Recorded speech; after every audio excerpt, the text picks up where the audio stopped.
And welcome to the General Government Committee. As you all know, we did not meet during the month of July. I think we had a packed agenda in June, I'm almost sure of it. And I'm glad to see that this one is not so much packed today. We have 2 consent items and we have 5 general agenda items. And usually the process for committee and the council is that we review the consent items first. But first, are there any first? Clerk, call the roll, please. See, this is what happens when you get a month off from school. Sure. Chairperson, Mayor Pro Tem. Here. Vice Chair, Councilmember Joyner. Present. Councilmember Burke. Here. And Councilmember Hall. Here. Would the clerk please call, with any council members, committee members, I got 1 council member. How you doing? Doing good. All right. Would like to see any of the consent items pulled. I think earlier, Councilmember Hall Ford said that she wanted C1 pulled. Yes. Okay, are there any others? If not, may I have a motion to receive the balance of the consent agenda? Move for approval. Second. All those in favor of the motion, we're voting with verbal, right? All of those, please say aye. Aye. All those opposed, like sign. Would the clerk please call item C1? Item C1, resolution authorizing annual submission of Continuum of Care Homeless Assistance Grant application, acceptance of grant funds, and execution of subgrantee agreements. Councilmember? Thank you, Mayor Pro Tem Adams. Thank you for being here. I pulled this item because I wanted to make sure that residents understood just kind of what the protocol was once we receive federal funds from HUD, and then how that is broken down with our continuum of care, particularly as we are allocating funds to local agencies who may operate in this space. No problem. Sharika Floyd, Housing Programs Manager with the Neighborhood Services Department. Currently, the action item that you have before you is for us to actually apply for funds for the next HUD fiscal year. So we opened our application cycle for local agencies to submit applications. We will submit our application to HUD once the RFP from HUD is released. Once the agencies submit applications, we have a rating panel consisting of 7 individuals from the community who review the applications. They complete site visits, and then they determine on a ranking score on how the funds are distributed in the community. The recommendations from the rating panel are then presented to the Continuum of Care Council. The Continuum of Care Council is a group of over 48 agencies, advocates, and local providers from Novant to our local shelters that review that recommendation, and that recommendation again goes to our Continuum of Care's Commission on Ending Homelessness. The Commission on Ending Homelessness is 16 individuals appointed by City Council and the Mayor, as well as by the Continuum of Care Council and the County Commissioners, who oversee the funds, policies, and procedures, and they will submit that for approval, and then it would come back here to you, to the City Council for approval before the submission of the application. Thank you. Thank you, Mayor Pro Tem. I just want to say, Ms. Floyd, that probably our newer members don't know that we did tweak or edit our process over the past year or so. It's not perfect, but we're trying to make it more efficient but responsive to the clients and the customers, as well as the community. So again, anyone listening or in the audience, I would ask you to go online and read the process of how the continuum of care operates. As Mrs. Floyd said, it is not just a Winston-Salem thing, this is a federal thing, and there are continuum of cares all over the country, just about in every city. Thank you so much. May I have a motion for approval, please? Move to approve. Second. It has been moved and properly seconded. All those in favor, let it be known by saying aye. Oh, you got to vote. We're voting now. Okay. All those opposed, like sign. Thank you. Would the clerk please move on to the general agenda items? Item G1, resolution authorizing the City of Winston-Salem to lease park land to support a new downtown amphitheater.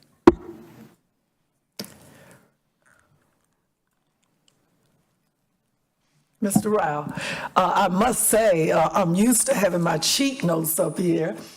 You all know I've been out of school for over a month, so I got this, and I'm looking like, okay, who's coming up to present for these things? But we're gonna wing it and we're gonna make it work, right? Yes, ma'am. All right, if you will please go ahead with a presentation, and I am sure this committee and I have either lots of questions or things to respond to. Good afternoon, Mayor Pro Tem Adams, Mayor Joines, members of City Council. So an ownership group has approached city management about the potential lease of city-owned parkland in the downtown area to support a proposed amphitheater within the vacant lot bound by 5th, 6th, Marshall, and Spruce Streets between the Benton Convention Center and First Baptist Church. The two principal owners are Don Flo, CEO of Flo Automotive Groups, and Jim Brammer, CEO of Concert Stuff Group. They are here today to make a presentation about this proposal, along with Bucky Dame, who is the President General Manager of the amphitheater project, as well as Stuart Holmes, who is the Chair of the Planning Committee for the Downtown Winston-Salem Partnership. The request is for a 5-year lease with the option or opportunity for a 2-year extension at an annual rate of $12. Mr. Dame and Mr. Holmes, Mr. Flo presented this request to the Recreation and Parks Commission last Tuesday, and the commission unanimously adopted a resolution recommending that the City Council enter into negotiations to lease this particular parcel of parkland to support the downtown amphitheater. So with that, I'm going to recognize our speakers and let them give you more information about this proposal. Okay. Good afternoon. I'm Stuart Holmes, and I'm here in my volunteer role as the chair of the Planning Committee for the Downtown Partnership. It's been about a 2-year process. As you know, the Downtown Partnership had a 5-year, or actually a 10-year plan to be the better of Winston-Salem. And part of that subcommittee of mine was to potentially build a amphitheater in downtown Winston-Salem. It's been a long process, but we've gotten to this point, and we put together I think a good team to help us with this. The site, there was 2 sites that we looked at. One was the current site, which you'll see today, and then one was a site on Industry Hill. The amphitheater committee debated both sites, and then we unanimously voted on doing a study for this site. And so we're excited about that today. Like I said, we've assembled a team to help us with this, and we've got several players. One, the owner of the current property where the site will be built on, and then 2, some industry experts as well. And so the Downtown Partnership is very excited to accomplish its goal of having a demand generator for downtown. And we're excited about that. And with that, I'll bring it to Don Flo. Thank you. Thank you, Stuart, and thank you, members of the council, for allowing me to come before you a moment and just speak about this project. And first, I do want to thank the Downtown Partnership and Jason Teal, and also thank Stuart, who did steward this program for multiple years and lots of meetings along the way. And they involved a wide variety of folks in the conversation before they came to see me.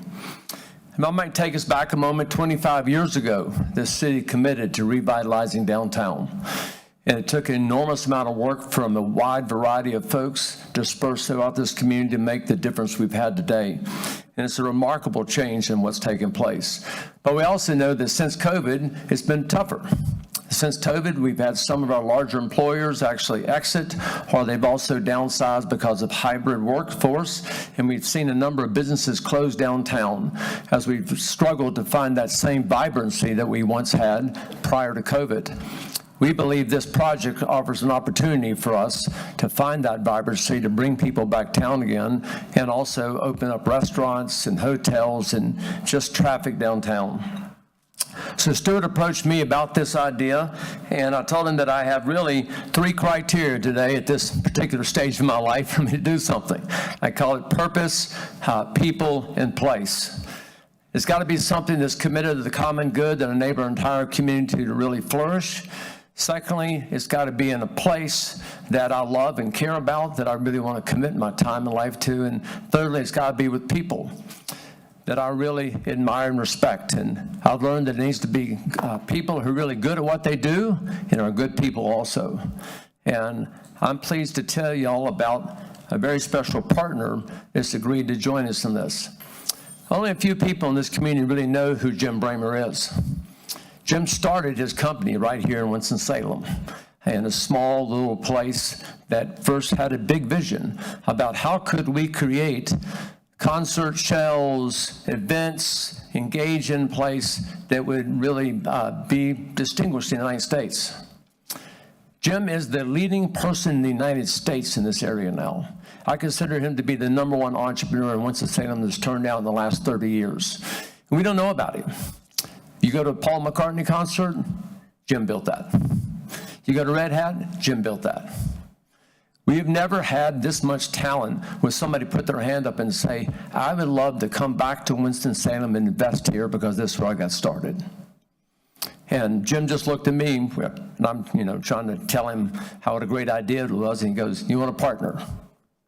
That was the sum total of our business plan. Why do you want to do this? Because we both love Winston-Salem. We grew up here, and we want to see it flourish.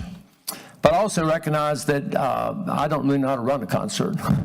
And so we have this person, Bucky Dame, who's been in this city now for 40-plus years, and for 30 years ran our Joel Coliseum and was there. The last few years, he's been a major national consultant, been in over a dozen cities, working in other cities, helping them put on their major venues. And I said, Bucky, isn't it time to come home? And you want to come home and run this and help make this something really special for our entire city. Our goal is to host concerts there. We have 7 parking decks within walking distance, everything. We got plenty of room for parking for everybody. Hotels all around have a chance to be filled up. Up to 20% of the people come in and spend the night in these events, which is a tremendous opportunity for us as a city. So my hope is that you would support this. Honestly, you'll hear from Bucky in a moment. We can't do it without this space because the artists require a place to come. They come for the day. They set up kind of a village for them to be in for the day before they go play, and then they come play there. And so that's the space we need for staging and setting up along the way with it, or it's not possible for us to do this. And so we're grateful for your consideration of it. We believe it'll be something really meaningful for our city that everybody will have a chance to come to. You can walk to it, ride your bike to it, park your car anywhere, stay for dinner downtown, and have a great night. So thank you for considering this and allowing me to speak. Thank you.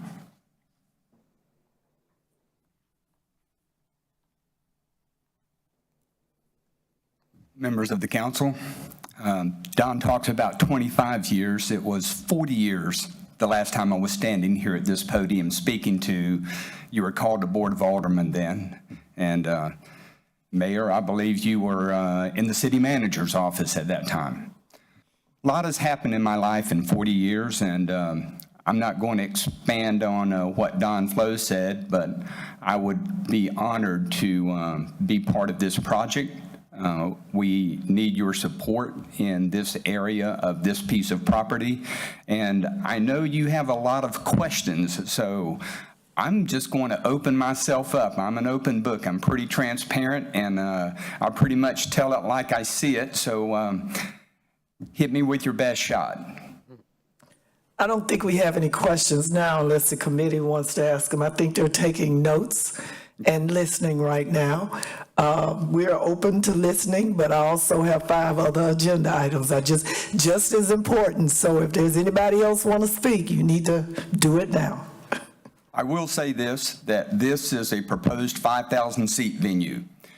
In in the nation, across the nation, there is an entire ecosystem of 5,000 to 7,000 seat venues in metropolitan markets the size of the Triad. For many, many, many years, we played second fiddle to our neighbor Greensboro, but now we have an opportunity to have our own venue in that ecosystem that we can support and that can support us. It's a very, very vibrant ecosystem, and the largest promoter in the world, Live Nation, has plans to build 50 of these types of venues over the next 5 years. That's 10 a year. And the Triad is not on that list. We need this venue in order to support downtown. Thank you. Thank you, Bucky. Well, good afternoon, and thanks for having us today. It's been Good a long afternoon. time since I've stood here and had to present. But I'm going to kind of pull it all together and talk about the site real quickly and what we're proposing doing, what we're requesting for your consideration. So I'll try to be, if I'm like show and tell. So this area right here in red is the area that's presently owned by Flow Automotive Companies. And that's where the amphitheater will be. This area is bound by 6th Street on the south, on the north, 5th Street on the north. Excuse me. Yes. One of my committee members said, who is he? So if you could give your name and address, I'm please. The sorry. others kind of supersededly introduced or said the names of the Okay, I'm speaker. sorry. I apologize. My name is Bucky Dame. I live in Winston-Salem on 3780 Kirklees Road, and I was a city employee for 30-plus years. Thank you. So picking back up, it's bound by, let me see, get this pointer here, and Spruce Street on the west, Marshall on the east. The entrance to the amphitheater would be here off 5th Street, and the stage would sit in this area right here, the very end next to 6th Street. And that's the reason we're requesting the lease on the parkland, because the area in yellow would support the facility from a back of house, back of stage type thing. It would have some temporary facilities in it, and I stress temporary, for dressing rooms, green room, catering, those type of things. The area would be fenced. We would maintain the area with fencing for security reasons. We would don't anticipate replacing trees, but if we had to do any trees, we would replace them at whatever the city requests us to do. We will also landscape that area and maintain it throughout. The amphitheater, as Jim mentioned, will be 5,000 seats. We are anticipating in the first year that we could do approximately 20 events.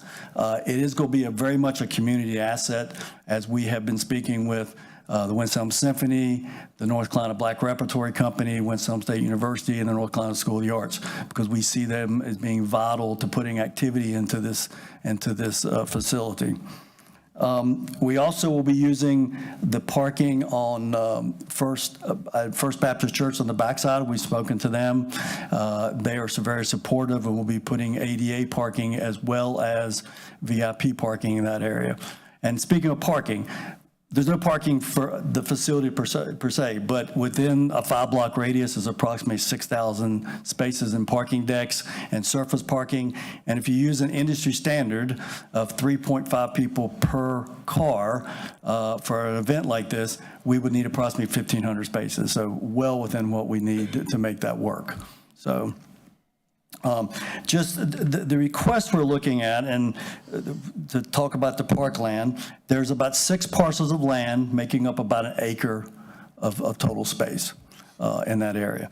We would use that with temporary structures, again, fencing around that area. Yes, you're going to ask what type of fencing. It would be more than likely chain link, but we would dress it up with scrim. And our intent is maybe do something along to honor those artists who have been in Winston-Salem before, the Five Royals, Ben Folds, Larry Leon Hamlin, that type of thing, to give it color and vibrancy in that area of downtown. The second request that we're looking for, it would be, and we've done some preliminary work on this, is closing of some streets on the event days. And that would be from Marshall Street right here to Spruce Street, close all of Spruce Street, and the area from here, from 6th Street down to Chatham Avenue. And that would allow us to basically make these shows work, because without it, we have no backstage space. We have no way to load the shows in. A typical show is going to come in with about 6 trucks, 4 buses, so you will need some space to make that happen. So, and that's what we're requesting today. We did present to the Recreation and Parks Commission, as been mentioned, and answered several of their questions they had, and I'll be glad to answer any questions that you might have going forward. Madam Chairman. Thank you. Mayor Jones. Thank you. Bucky, I assume, and I think you have had conversations with our fire department regarding, on days of the show, access to other parts of this area to make sure, because the number 1 fire station is just down the street. So can you talk a little bit about that? Yes, Mayor. We've met with DOT. We've met with the fire department and the police department. We have not submitted a formal application yet, but what we've discussed has been favorably received, because Poplar Street will still be open. If you want to use that as an example, for the fire department to come down Marshall, turn right on 5th, and then right onto Poplar, and they'd be back on 6th Street. So, Thank you, Bud. yeah. Any other questions? Councilmember Scipio. Thank you for the presentation. I'm concerned about noise, and how do we not violate our noise ordinance, as it might impact the church if they're having activities, or Crystal Towers, which is right across the street. Okay. I can answer that. We are going to adhere to 11 p.m. curfew period. We'll cut it off strictly at 11 p.m., which is very typical for downtown amphitheaters, so we're not doing anything different, or the artists won't notice anything different. If you notice the stage here, all the sound will be projected out this way. So nothing will be projected back or back towards Crystal Towers in that sense. So that's my limited knowledge of sound. Jim could probably answer that better than I could, but that's the premise. So, Would the amphitheater have that bowl that sends the sound? It will be elevated going down. It'll slope down towards the stage. It's not going to have your typical, what we would call a bowl feel. It'll have more of a theater feel, fairly narrow. So picture a 5,000 seat theater with different tiers is what it'll be. It'll have 3 seating sections leading in. So it'll be a little more narrow. There'll be 5,000 seats. There's no long seating or anything like that. We do have some areas where the seating will be raked up, so the sound will hit that as it comes out. Thank you. Councilmember Hall. Thank you, Chairwoman Adams. Excuse me, Councilmember, are you directing your question at him, or you directing it at staff, or does he sit and you ask the general, whatever, for the person to stand up? Subject matter expert. Thank you. I would like to ask him, if that's okay. Very good. At least for the first question. Well, actually, maybe not. Maybe not. So maybe you can defer to someone else if they would like to go. Councilmember Joyner. Thank you, Madam Chair. Over the years, downtown has had many, many events, and traffic getting to those events can sometimes be quite the challenge. You've already discussed these hurdles with the police department. We have had very preliminary discussions. I don't want to mislead you and say we've had in-depth discussions, but preliminary. In the past, there's been a lot of times where one event is detrimental as far as access to businesses beyond or on the other side of that event. So that's something that we really need to look at. So just if you want to bring business down to all of downtown, it would preclude that if we don't work on those other issues. We're looking at approximately 1,500 vehicles. So the convention center hosts that capacity at some time. A good example would be Red Hat Amphitheater in Raleigh, which is adjacent to the convention center. And if you go to a show there, and as I have, before the show, the restaurants are filling up. post-show, the bars are filling up. So there's kind of a slow ingress and egress of people. They don't all come at one time or leave at one time. So I think that will be will be the same that you'll see here as well. Thank you. Okay. You can be seated. Great, thank you. Because my questions are basically, I guess, to staff and others. Have you got, Councilor Hall, do you want to go ahead and speak? Yes, Go thank ahead. you. Thank you.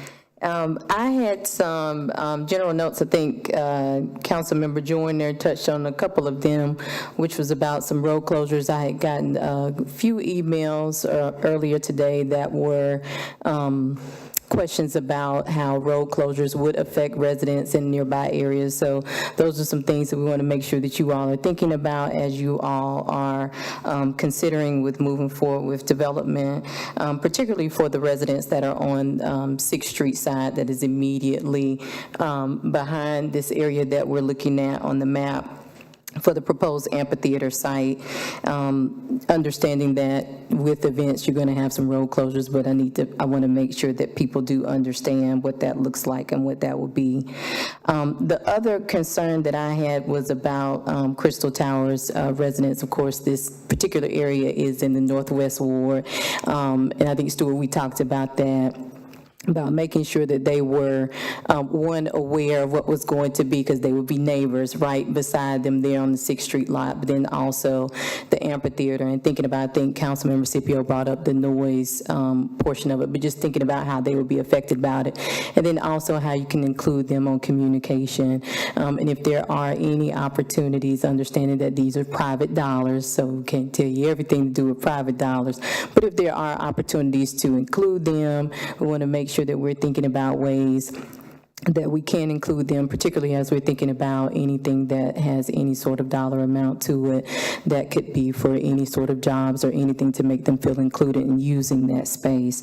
And so those are things that I wanted to make sure that we brought up today in my comments for you all, but then also to the public, for the people that had already reached out. Overall, I am generally supportive of the amphitheater and for exciting things coming to Winston-Salem, but I want to make sure that we don't get those things kind of lost in the sauce as we're thinking about the development and the way that we're doing things. And with that, I yield. Thank you. Councilmember Burke. Thank you, Chair Adams. I have several questions, and I really don't know who could answer the questions, so I'll just begin to ask, and if anyone would like to come forward and answer, that would be great. My first question will be, how was the $12 annual lease fee, how was that figure determined?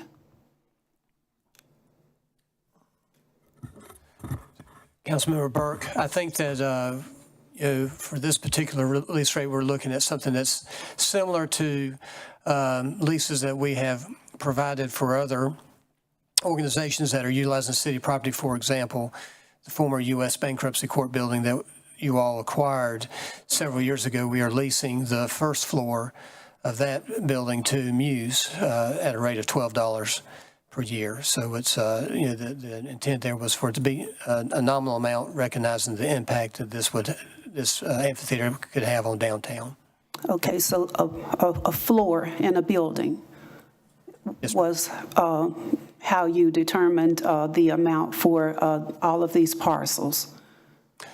Well, just looking at somewhat consistency with working with other organizations. Okay. Thank you, Mr. Rao. My next question, and I have several, so bear with me. Events held at the amphitheater, would they be free and open to the public?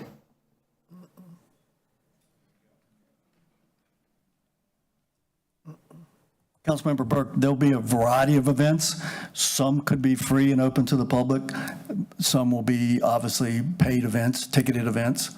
I couldn't give you a ratio right now, but I have spoken to Winston State University, North Carolina Black Repertory Company, as well as the UNC School of the Arts. about doing and having events there, as well as the Winston-Salem Symphony. So we're looking at a variety of, that's our community focus. Yes, but the out-of-town touring shows would be ticketed events. Okay. So who would benefit from the proceeds? In this industry, usually the artist benefits from the proceeds, but there would be revenue coming in to offset, obviously, the construction of the property that will take place, because there's a fair amount of work to go in. There's 5,000 seats to install, there's staging, there's rigging, there's sound, a multitude of things that will take place. But yeah, it is eventually could be a revenue generator. Okay, next question, and thank you for your answer. Okay. And maybe you can answer my next question. Would there be any expectation for the Winston-Salem Police Department to provide security in addition to performing their normal job duties, official job duties?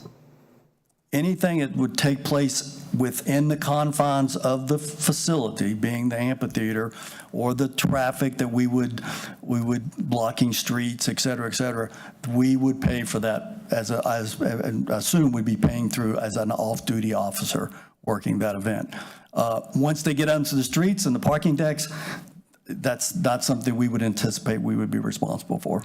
Okay, and you said an off-duty officer for about 1,500 at least parking spaces. Wouldn't you need more than? Well, that's where to me, when you get beyond into the parking decks and parking, that becomes more of a city function to us, because we don't control those areas, so.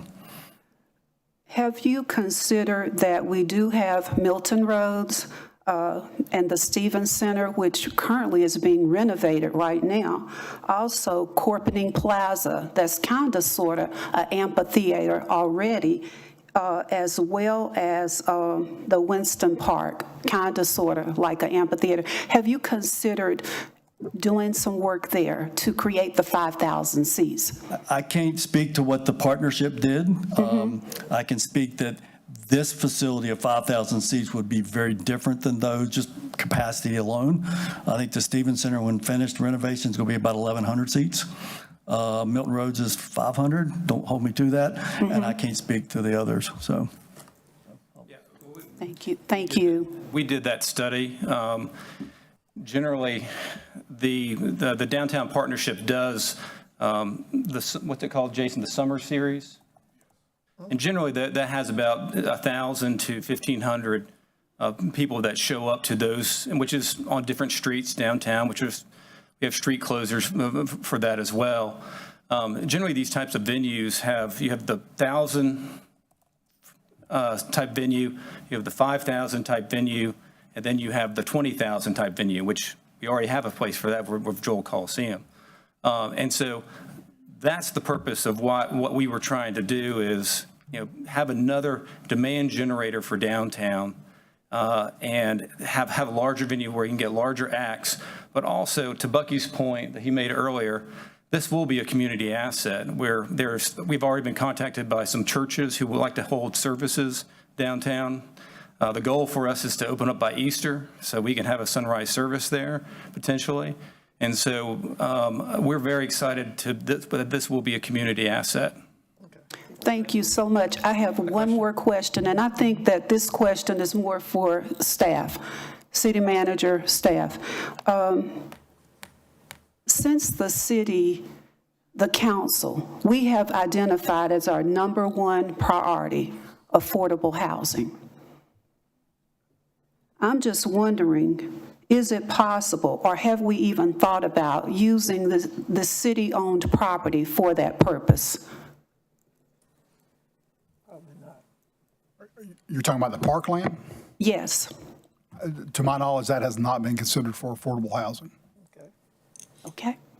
Thank you. No more questions. Thank you all so much for indulging us. I have to say, when I saw the agenda that it was a resolution, I was under the impression that this was coming to us as information only. And that's why I was like, okay, And then when I see it on the agenda as a resolution, and then I'm being told, which I know already because I consulted with some other people this morning, just to be sure that we can hold this in committee, in my committee, but I agree with some of the questions by the council. But I also remember when we created the zoning for the entertainment district, Industry Hill. At that time, I got on the council in '09, was told that there's probably going to be in the future an amphitheater, entertainment type venue for concerts. And you just, helped me to understand that after you did your studies, you decided that that wasn't it. But that was what I was communicated to by the, I guess, owners or people at that time when the plans were, future plans of Industry Hill, of what it was going to look like. There was an amphitheater. I also,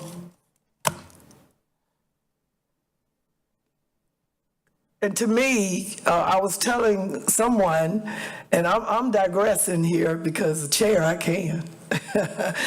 I didn't know anything about this, and I'm being honest, unless I got amnesia or something that I missed it, which I don't normally.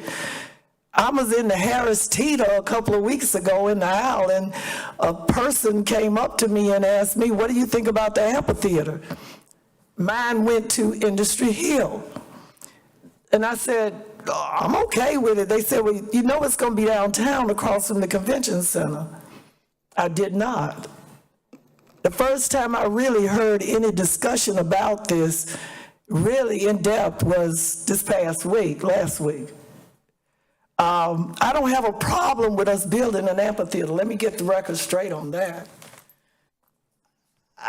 I just think, as the council member said, when it comes to using city land, parkland for economic capital, whatever, my deal is a few years ago, if not a decade, Jeff McIntosh and I talked about Crystal Towers, why we couldn't build affordable housing on that land, parkland and the other land, as we tear the towers down, and then we build more affordable housing. And Mr. Flo, I commend you on everything you and your family have done in this community. You and I have worked together on some projects. But I agree with you about your legacy and what you're working on is people, purpose, and place. Mine is too. People that need things in this community. People that have been, treated unfairly and not given the opportunities to have a great quality of life. When you talk about purpose, the city's purpose, as Councilmember Burke said, our number one priority is affordable housing in this city. And we have changed our housing plan, and we still have work to do.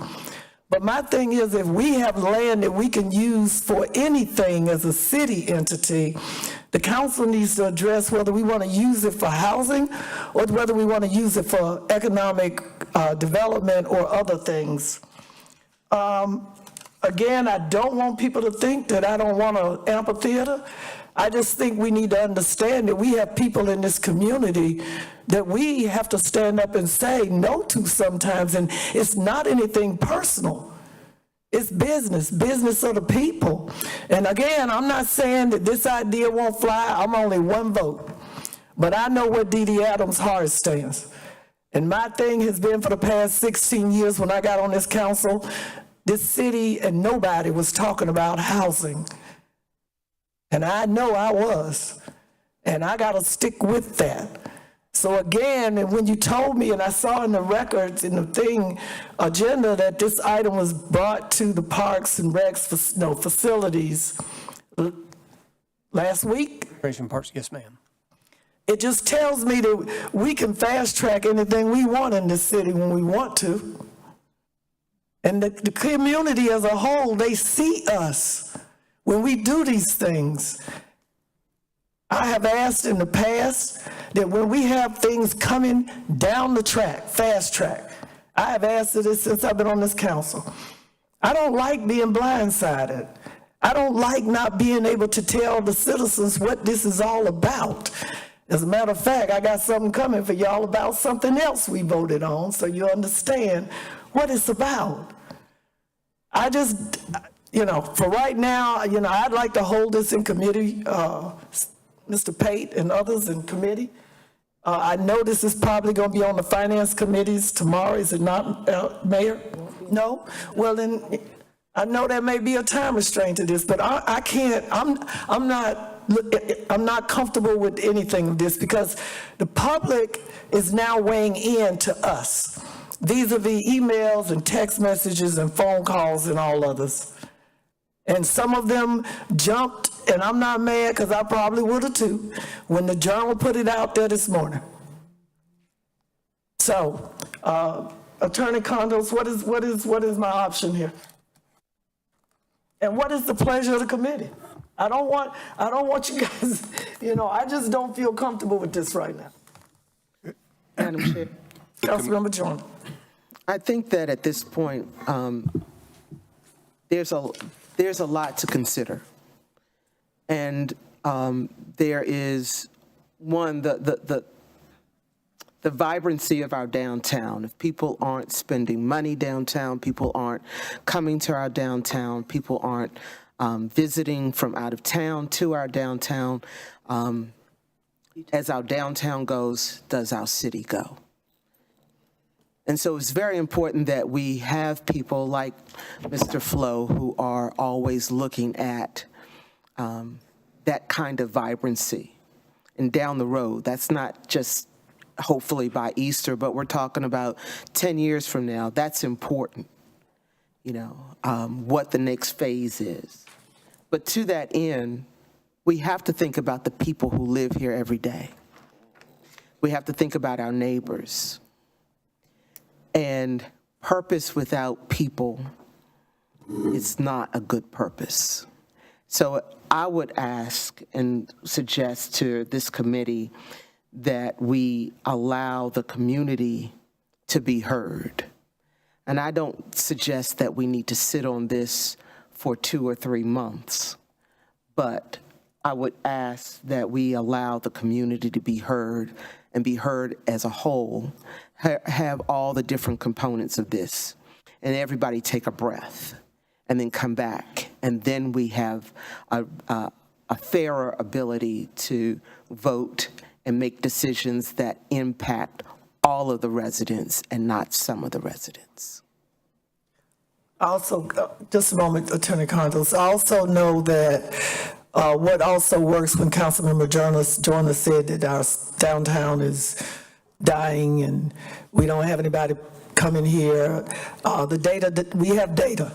Winston-Salem Tourism Board and others, we have data. I'm on that board now, and I'm asking staff, you need to get with that organization and get the data. Because we have shown growth that we've never seen in this city over the past year or so, based on visitors and tourism and heads in the beds, hotel stays. After COVID, the convention center even, as you saw, granting them, they've far exceeded their expectations. Mr. Rao, you sit in on those board meetings with me. I need you to be prepared to have that data for when it's requested, okay? Another thing that we got going on in the city, we got the grounds up on the north end, And I agree with you, Councilmember Joyner, that we now need to start looking at everything versus some of us, and I'm guilty. I'll tell you, maybe I've been guilty in the past, but my life is, I'm at that point now where everything I do is definitely about the purpose of the people. And if we're getting hit this hard in few hours, we weren't hit this hard with the firemen. We got hit today. Then that tells us something was not communicated right to us to be prepared to respond to our constituents and the people in this city that have interests just like we do in this city. So I am going to, Attorney Contos, I'm gonna defer to you, and then I'm gonna make a decision as to what we need to do with this. Mayor Pro Tem Adams, to answer your question, you certainly may, the committee may opt to hold the item in committee for further consideration. It may also send it forward to council for council's consideration, either without a recommendation or with a recommendation. So you have the full complement of options. Thank you. And I'm going to poll them. Councilmember Hall, what do you want to do? Board Hall. You want to hold it in committee? Or do you want to forward to council without a recommendation?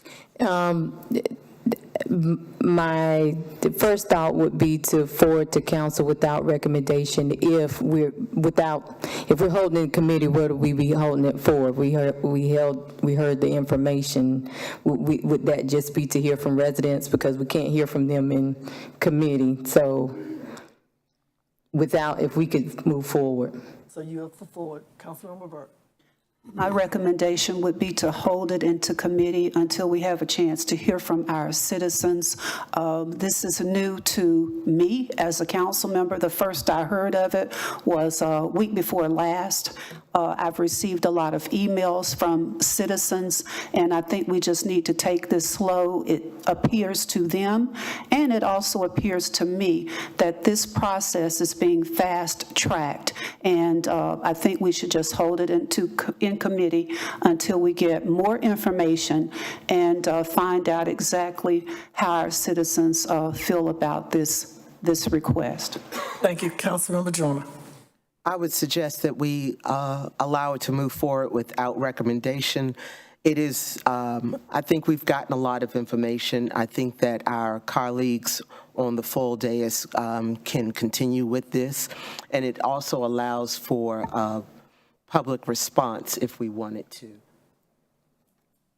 Thank you. Mayor Jones. Well, looks like there's a 2-2 thought there, but I think you can move it forward without a recommendation. We've got an opportunity to have a discussion Monday, and over that week, we can hear from citizens and figure out what might be the issues are. To me, it's a wonderful opportunity for the city to get another entertainment venue in our city without us having to put any money into it, which is a pretty important thing, assuming we can address concerns about noise and things of that nature. I have a question. Councilmember Hall. Thank you. Mayor Pro Tem, if we move it to council without recommendation, we get to decide when it is going to be on the council agenda, but correct? Or is that a question for? Generally speaking, it would be in 2 weeks. It would be not the next meeting, but the following meeting. So it'd be the first meeting of. The first meeting of September. So you'd have public comment period. So we'll have that public comment. Okay, all right.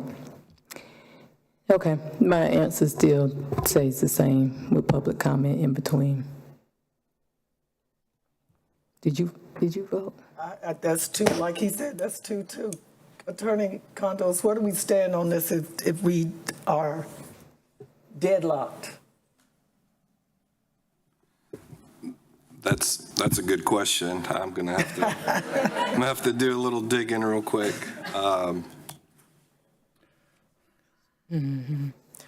That's all right.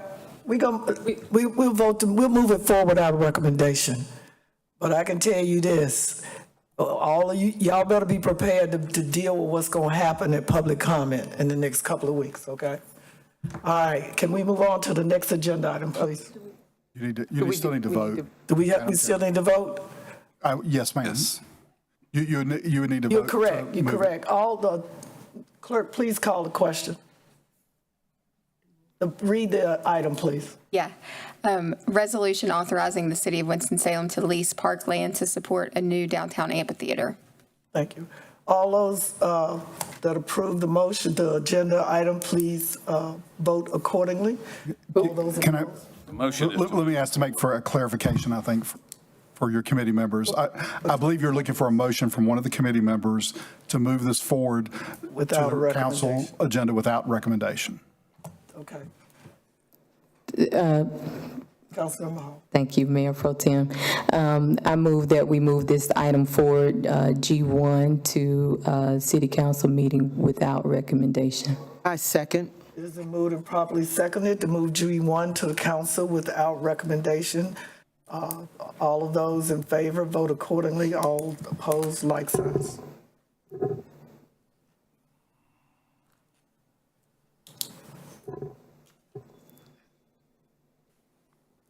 And this item will go to council without recommendation. Can it be that way? Yes, it can. The That's vote will be correct. this Since way. it's a tie, it will move forward without Because there is recommendation. no agreement. Clerk, please call the next item. Item G2, presentation by Winston-Salem Foundation and self-help with information and updates about the Winston-Salem Forsyth County Housing Loan Fund. Thank you. Good afternoon. Good afternoon. Thank you, Mayor Pro Please give your Tem name and Adams. address for the record, please. Sure. My name is Elaine Summerfield. I'm Winston-Salem resident at 1514 Cloverdale. And I'm here in my role as Vice President of Community Impact at the Winston-Salem Foundation. I just want to thank you, council members, Mayor Joynes, the time to provide this update on the Winston-Salem Forsyth County Housing Loan Fund. And this will be a high-level update for information purposes to describe the path forward that we have as a community. Do I have control over the slides? Sorry to interrupt. Okay, very good. Okay, great. Thank you. Before I dive into the process and status of a local housing fund, let me take a moment to level set and talk about what we mean when we say affordable housing. There is a wide spectrum of housing needs in our community and opportunities. So we're looking at housing from those that are unhoused or in shelter to those that are in market rate home ownership. And, you know, there's a lot of different activities and fundings, opportunities that address each of those areas of housing.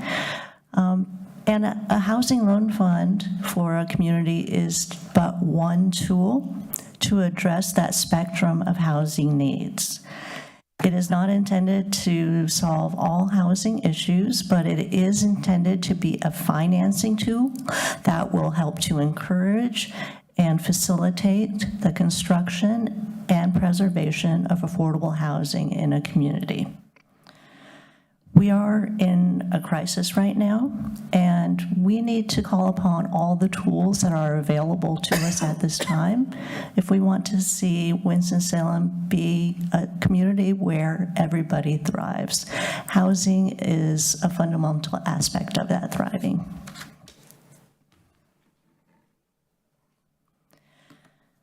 As your local place-based community foundation, the Winston-Salem Foundation is uniquely positioned to bring people together from a diverse network to develop solutions for our shared goals.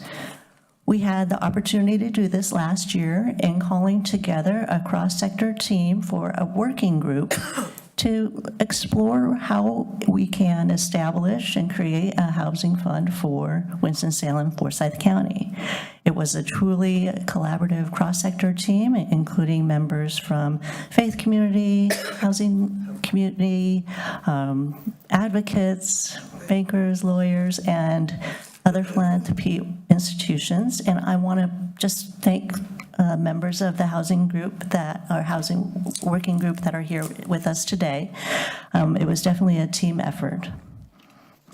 We spent a lot of time exploring and learning together. We learned from other communities how they established housing funds to support their goals. We worked with getting information from affordable housing developers, potential investors and fund managers for such a fund, really gathering a lot of data and information. Also, knowing that a housing fund is just one tool for a community, we spent some time identifying priorities of what a housing loan fund for our community would support. First thing, it would be located in Forsyth County. It would be used to create or preserve multifamily with an emphasis on rental homes, 6 units or more. And the tool could also be used for single-family home development, maybe a cluster, not even geographically clustered, but something that would come together in a financing package at one time. Majority of units will be available or accessible for people living at or below 80% area median income. And from that earlier slide, you saw that was about $65,000 for a family of 4 in our community. There would also be preference for proximity to amenities such as transportation, grocery, employment, green space, et cetera. We also spent a long time considering two approaches, very different approaches, but have been successfully used in other communities across the country. One approach is a community development financial institution managed loan program, CDFI managed loan program. The other approach is an independent investment or impact fund. Each fund has its own sets of pros and cons. With a CDFI managed loan program, you can leverage existing expertise and an existing program of financing affordable housing development. It's a mission-driven organization. These are nonprofit financial institutions to partner with. And the CDFI is entrusted at making local decisions with that guidepost from the local community in terms of what the local community wants to see supported through the loan fund. It is a little less flexible in terms of the types of capital that can be raised, and it's most successful when it is a true public-private partnership, when you have the philanthropy and individuals coming together with government to lead the way. An investment or impact fund is a separate legal entity. It is overseen by an independent board of advisors that will make decisions on fund managers. It has its own operations, its own financial statements. There is more flexibility in the types of capital that can be raised, flexibility in rates and returns. And one of the most attractive aspects of an impact fund is that it does provide more options for a wider spectrum of potential investors. Some elements of success include having really strong investors right up front that are kind of right there helping to advise what that fund could look like, a board of advisors that's engaged fairly early on. And right now in our community, we don't have those ingredients at work. And it would take more time to get that going. We recognize that this is an urgent issue in our community to develop more housing. And so the working group determined it would be best to move forward with a community development financial institution loan fund. So for our path forward, we are planning to create a $40 million fund for the community. We'll be partnering with self-help venture funds to create the Winston-Salem Forsyth County Housing Loan Fund. Self-help is a mission-driven lender with a lot of expertise in this area across the state and across the nation. Some of my partners will be up here to talk a little bit more about their work. It can get going a lot sooner than an impact fund would take. And we're not going to give up the idea of an impact fund. Just like a loan fund is one tool, impact funds can be another tool to complement it down the road when we have the right ingredients in place.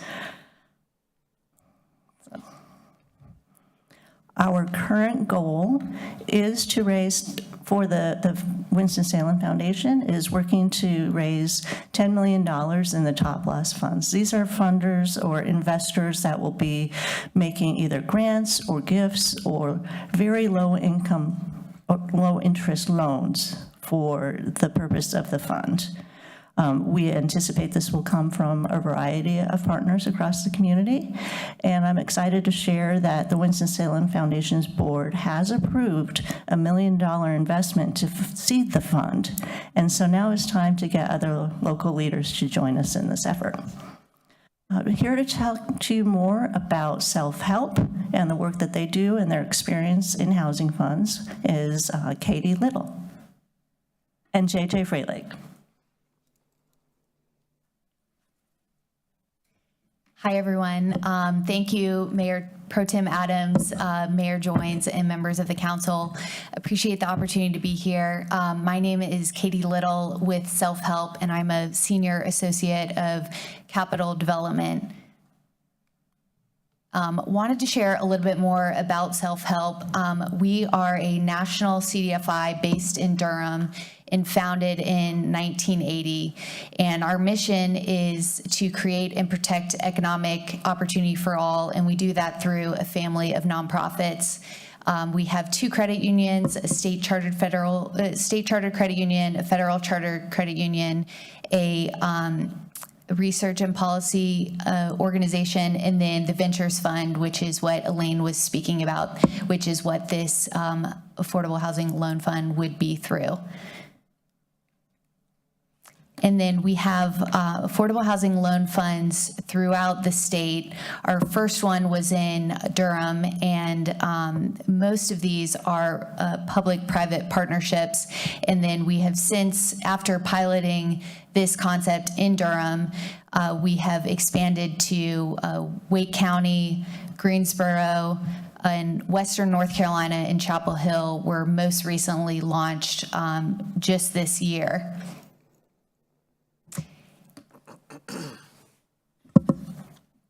And then one other thing I'd like to note is that each of these funds is really adapted to the needs of the community, and that they are very much developed in partnership with organizations like the Winston-Salem Foundation to really know the needs of this community. And I'll pass it over to JJ to speak more.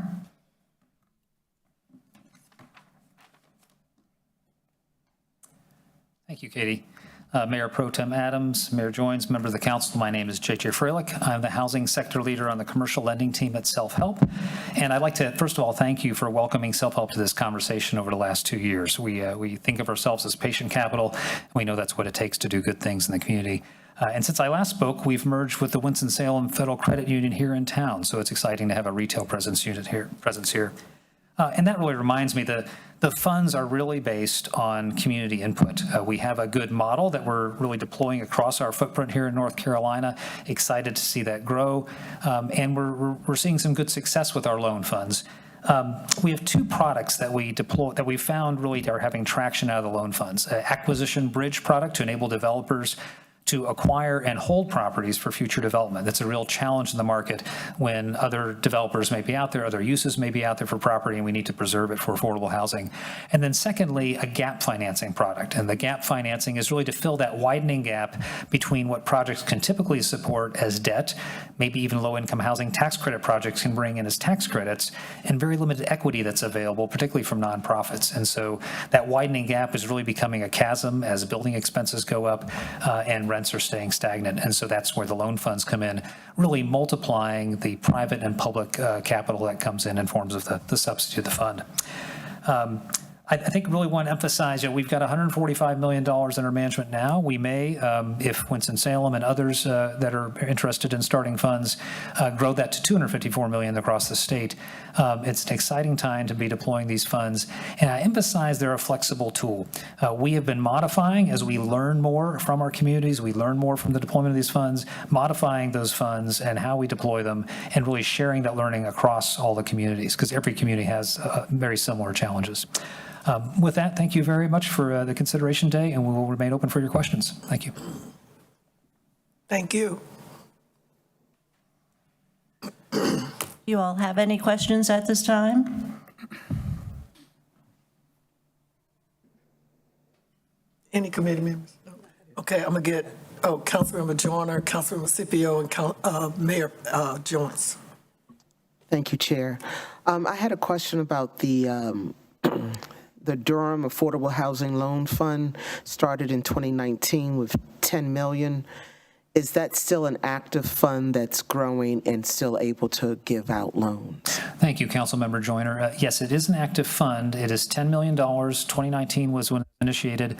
The fund is fully deployed right now until some of the loans pay off. It's designed every 5 years that a loan would rotate and a new borrower could use that fund. But right now it's fully deployed. The good news is that the community is looking to grow the fund by another $20 million. We're talking to Durham County existing funders and some new funders as well. In addition to growing that fund from the acquisition bridge only product, we're looking to add the gap financing with lessons learned from other funds, and then open it up to for-profit developers in addition to nonprofits. Okay, thank you. Councilmember Scipio. Thank you, Chairman. Ms. Summerfield, is our loan fund designed for just new construction, or would the funds be used also for rehab? Yes, funds could also be used for rehab, for preservation of affordable housing. it could also be part of a mixed-use development, adaptive reuse. We are intending this to be a flexible tool because we know that there are many opportunities that could be benefited by this type of loan fund. So we want to raise it as quickly as possible and deploy it as quickly as possible. Do you have a sense of how long it might take to raise the funds? Yeah, we're working hard. We're working hard to make it happen. Locally, the 10 million is the most important part to really, it's a key to unlock a lot of the senior lenders, the more traditional lenders that would be likely to participate in this fund.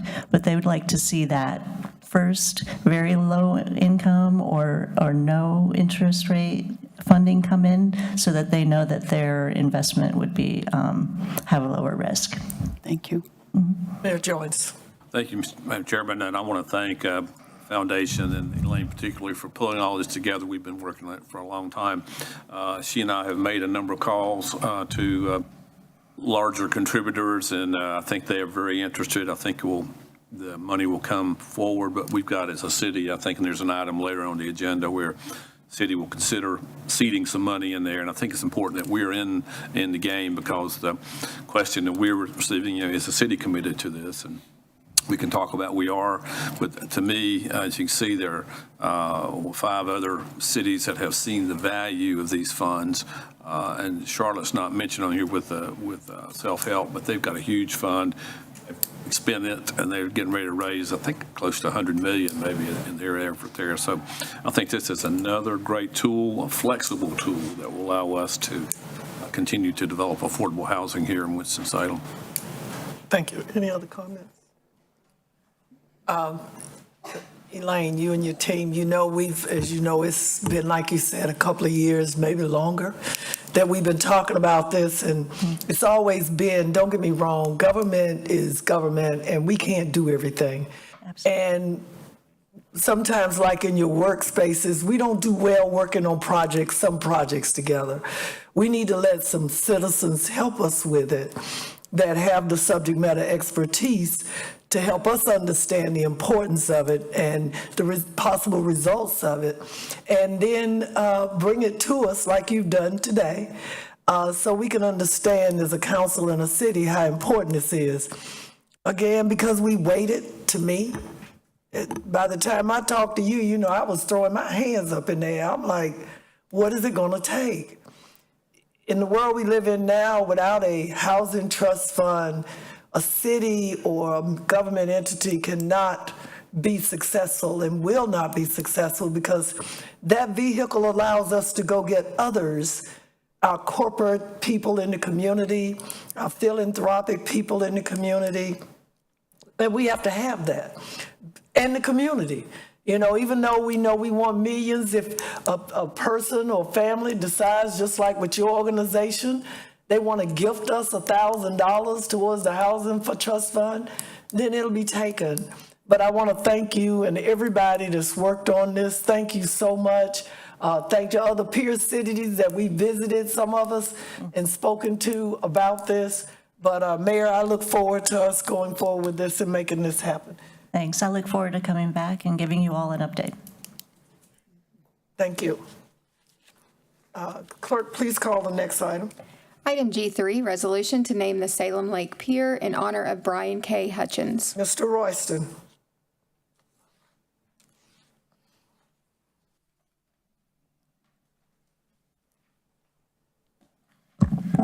Good afternoon, Mayor Pro Tem Adams, members of the committee.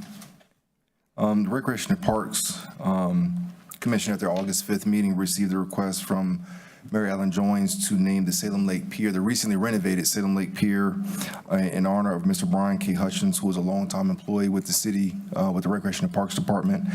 I could read through what you have in front of you, but honestly, when you have someone that was as important to Salem Lake and the city of Winston-Salem as Brian was,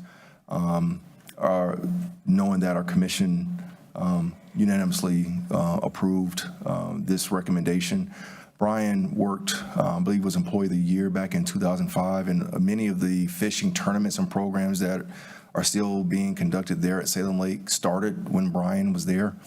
One of the more, I guess, extraordinary things that he did, like the last 10 years while Brian was fighting diabetes, he's going to dialysis 3 times a week, and he was still coming to work.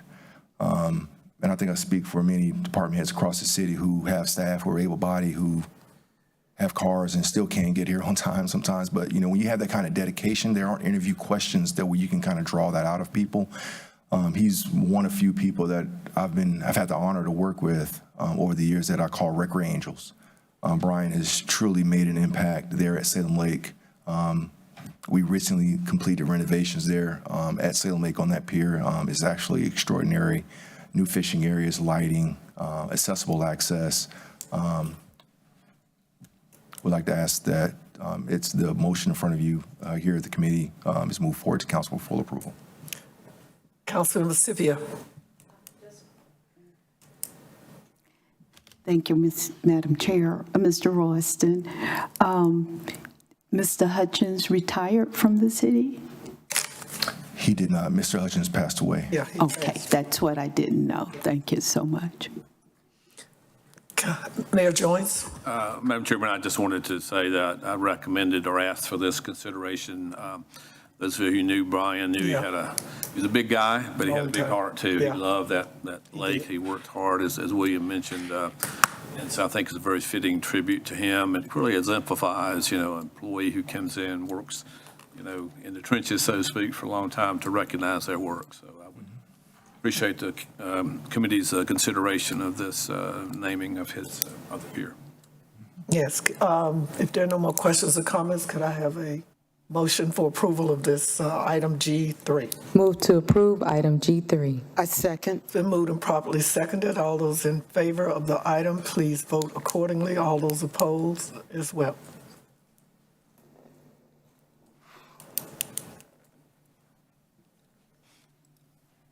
And motion passes. Clerk, next item, please. Item G4, consideration of items related to additional funding for Phase 2 and 3 of the Choice Neighborhoods Initiative. Mr. Hunter. Good afternoon, Mayor, Mayor Pro Tem, members of the General Government Committee. Samuel Hunter, Assistant Neighborhood Services Director. We do the presentation. Yep, sure can. Okay, so just a little bit of historical context about the Choice Neighborhood Initiative. I'm sure all of you are familiar, but just for the public and just to remind everyone where we stand with the current project. Phase 1 of the Choice Neighborhood Initiative is completed. That is at the old Brown Elementary School site. That's 81 units. That's a mixed income development. You can see the amount of funding that the city committed to Phase 1 to get that to closing. That is fully leased right now. It's very operable, and it is something we hang our hat on. But there's some other phases that we need to fund as well. So this is just the site, a picture of the site for Phase 2. This is along 15th Street and North Cleveland Avenue, and you can also see the amount of funding that we have committed for that phase as well. You can also see that there's a $3.75 million gap for Phase 2. Just some other historical context. We came in front of you last year to consolidate the funding for both Phase 2 and 3 to allow the flexibility of uses with those funds, also to cut down on some costs, so pre-development costs, legal fees, construction fees, and things like that. So we did that consolidation last year. Phase 3, still on the same site at Cleveland Avenue Homes proper. There has been some gap funding committed to that. That was when the award was made in 2020 from HUD. We had to make that commitment to get that award to leverage those funds as well. The gap for Phase 3 alone is 1.7, so that puts us at approximately $5.5 million. I do want to acknowledge that we have representatives from the Housing Authority here as well if you have questions for them. This is everything that we have in the pot right now, and I include that for the sake of transparency so you can see where we stand right now. What I failed to mention were the amount of units that would be in Phase 2 and 3 after we get to closing. So approximately 72 units would be in Phase 2, and then 42 units would be in Phase 3, so roughly around 112, 115 units would be in phases 2 and 3. Again, that'd be a mixed income model on Cleveland Avenue home site proper. The funding requests. The Housing Authority, now known as Aspire, formally requests, and McCormick Barron Salazar, who was our lead developer for this project, requests $3 million of additional gap financing to close the $5.5 million gap. I'm sure the question is, well, if the gap is $5.5 million and we're only going to fund $3 million, where's that other 2.5 going to come from? Well, we've been in conversation with HUD, and they have expressed that if we can come up with $3 million, they can help us close the balance of that gap as well. So if you all were to consider this, move forward to City Council for final action, where do we stand? This would get us in a position to close in maybe late Q4 of 2025 or early Q1 of 2026. We could go ahead and start working on the public infrastructure, water, sewer, roads, and things of that nature to make sure that the vertical construction can happen in the early spring and summer of next year as well. So that's a high-level presentation. I do have representatives from the Housing Authority here as well, if you all have any questions for myself or for them. Thank you, Mr. Hunter. Any questions from the committee, council, or the mayor? Councilmember Scipio. Thank you, Mr.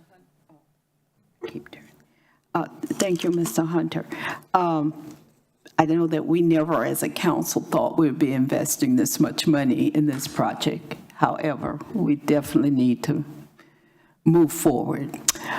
One thing that I would like to know is, now that we've done phase 1, what is the tax implication? How much taxes are we going to receive from that completed building?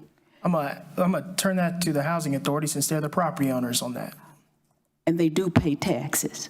I will let them answer that question. Okay. I thought McCormick Barron owned that building. Okay. Mayor Pro Tem, Mayor Jones, thank you for giving me the opportunity to come up. And congratulations. Thank you, thank you.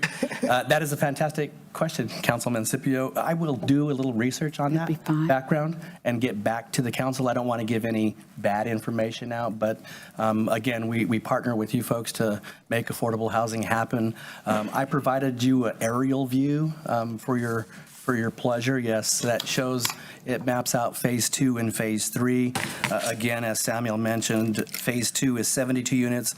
We have 31 market rate units in there, 3 tax credits, and 38 project-based vouchers in that first phase, or phase 2.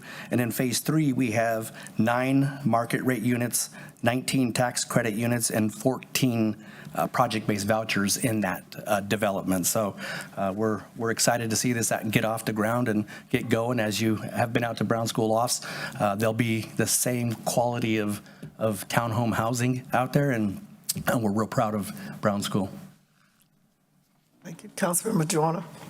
Is phase 1 completely occupied? It is. And can you tell me what the mix is on that?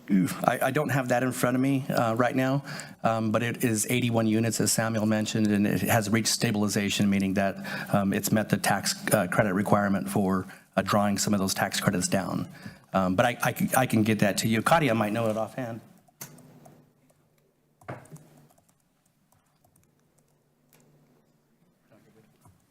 Hello, good evening, Mayor Pro Tem Adams, Mayor Joines, and members of City Council. We have about 43 units of what we call PBB units, and those are project-based vouchers. And then we have an additional, I believe, 16 LIHTC units, which are about 60% AMI, and then the remainder are market rate units. Thank you. Thank you. Any other questions? Again, thank you all so much as we move forward. As Councilmember Scipio said, and the rest of the council, some of us have been around here for a long time when it comes to hope and choice neighborhoods. And it's not easy. Even hope wasn't easy. The first one, the second one, and this isn't either. I think, again, we know that COVID came, and COVID just changed the game of housing just like everything else. But unfortunately, it affects and impacts the people that really need the housing. And when we made the choice, the mayor and all of us, to do this, it was long discussions. Either we in it all the way or, we just won't do it. But I am just so glad that the community came together, all of the stakeholders in the city, that we knew that we needed to do this. So again, I look forward to whatever the next is. Anybody? We don't have any questions? Okay, can we get a? Do we need to vote? Yeah. Okay. Yeah. Move to approve item G4. Second. It's been moved and probably seconded. All those in favor of item G4, please vote accordingly or vote no accordingly. Thank you, and the motion passes. Last item, please, clerk. Item G5, resolution authorizing the assumption and subordination of a loan in the amount of $200,000 to Goler Manor 2 LLC. Good afternoon. How you doing? Mayor Pro Tem Adams, Mayor Jones left out, but members of the committee and council, Chantel McClam, Neighborhood Services Director. So the item before you this evening is we are seeking approval from the committee to authorize assumption of a $200,000 Home Investment Partnership Program loan to be assumed by the nonprofit entity Goler Manor 2 LLC. So back in April 2006, Goler Place Incorporated received this $200,000 home loan to construct a 79-unit apartment complex for seniors. So as we are here nearly 20 years later, the complex is in need of renovations. So Goler Place Inc. has decided to restructure their ownership and apply for a 4% low-income housing tax credit in order to complete these renovations. So the new entity will be comprised of a LIHTC investment fund and Goler Manor 2 Manager LLC, which is a collaboration of Anchor and Goler CDC. The new entity, Goler Manor 2 LLC, will assume the $200,000 loan with all of the original loan terms associated with that. And of course, your approval would be conditional upon three things. One, that the new entity actually receives a 2025 LIHTC award. Two, they would assume the outstanding balance of the loan, $200,000, with all of the original loan terms.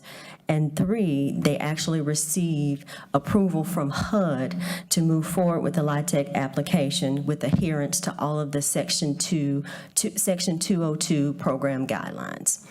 Now, we also have members here, representatives here from Anchor and from Goler CDC, if you all want to learn more about the renovations or anything about this new entity that they're going to create.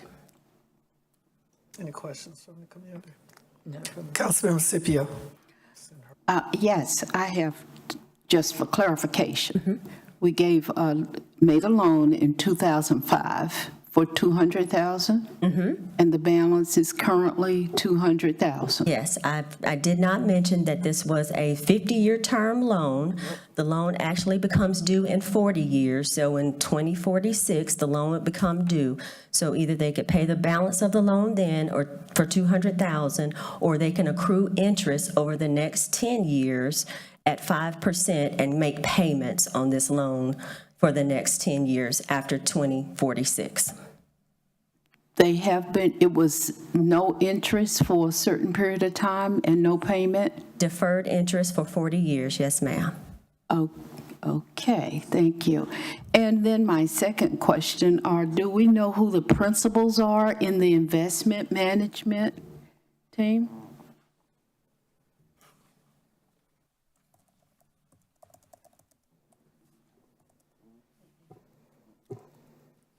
I know you. You know me. Good afternoon, Mayor Pro Tem Adams. Good afternoon. Name, please. Members of the committee and members of council, yes. Well, no, Councilmember Scipio. Oh, my name is Tanya Skillman. You haven't been gone that long. Go ahead. I got nervous. Tanya Skillman, and I'm with Anchor. I'm the deputy director for Anchor. We're a nonprofit developer here in Winston-Salem. Because we're in the early stages of the tax credit application, we haven't submitted it yet. It's due in September.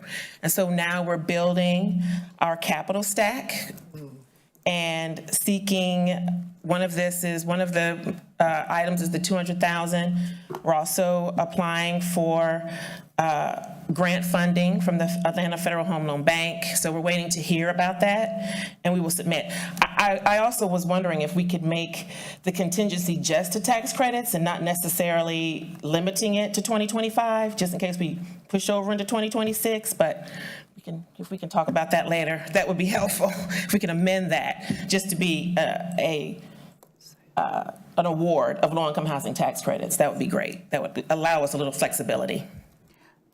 So my question was, do you have that chart that shows the Gola Manor 2 LLC structure, and it shows the to-be-determined investment firm? The investor member is owning 99.99% of the organization, but we don't know who that is in that blue column.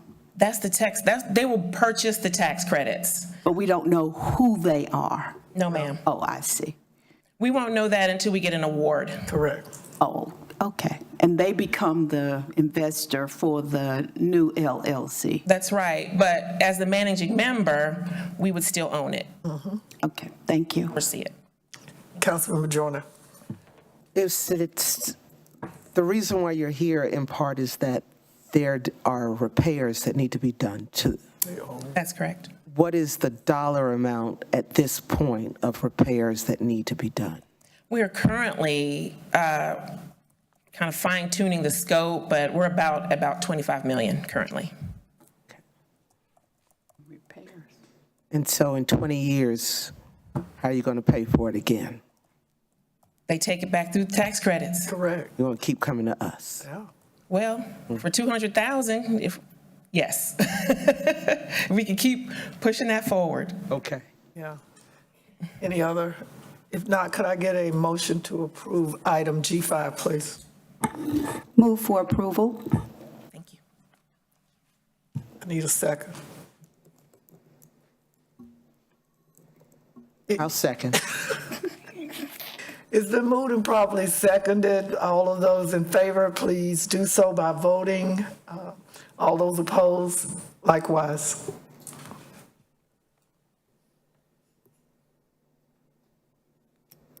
Mine is not coming up. Did yours come up? Yes. Thursday, and mine I did. did. Just do a thumbs up. Oh. Okay. And the motion passes. Thank you all so much. This is the end of general government meeting. I got y'all out of here in time. I was worried.